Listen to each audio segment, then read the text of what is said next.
First Lego League. 3, 2, 1, Lego! What? Did you take the cords out from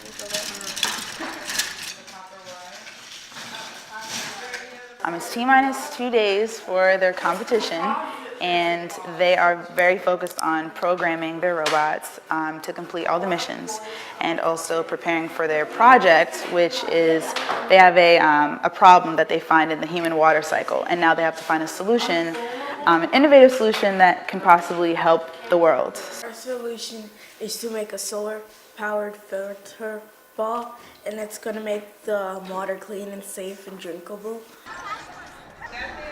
So we want to do a welcome to South Florida First Lego League Regional Championship.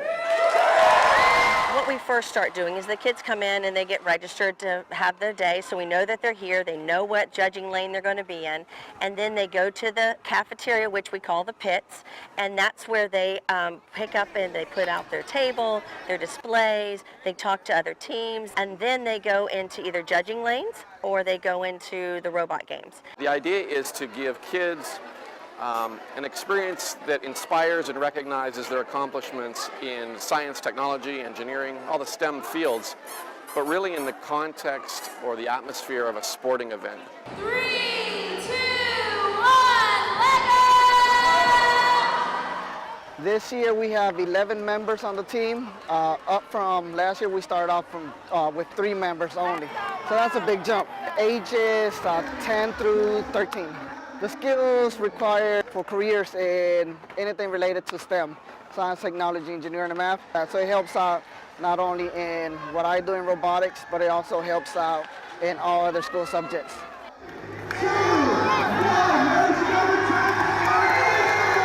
Because I'm trying to get the whole community to understand that this opened doors to a lot of our students. I went to a church and I told them, I said, don't you know we have the coach of the year?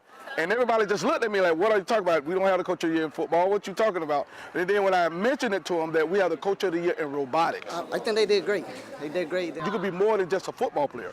This will open doors that you could do robotics until you're 50, 60 years old. It's not just robotics. It's not just programming. It's about the core values. It's about being gracious professionalism. I would say the value of the program is the self-awareness that the individual youth is finding out about themselves. I think it's a great alternative to the kid who isn't great at sports. They call it the sports for the mind.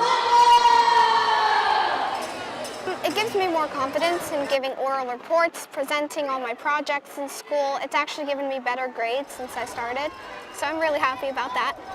Let's go, Gatorbuds, let's go!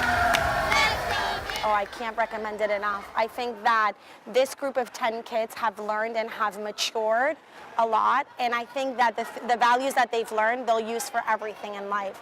And they themselves, during their presentation today, I was lucky enough to get to go in, and one of the things they said is that they have noticed their group work has improved in other classes because of this club, because they've learned to include others, and they've learned to do things in different ways, which we all need to learn. His team came in and impressed the judges with the whirling dervish of a robot.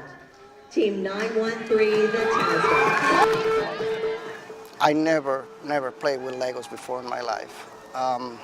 When I saw her, taking all these and embracing robotics, that was the first time that I actually played with Legos. I never saw Legos before.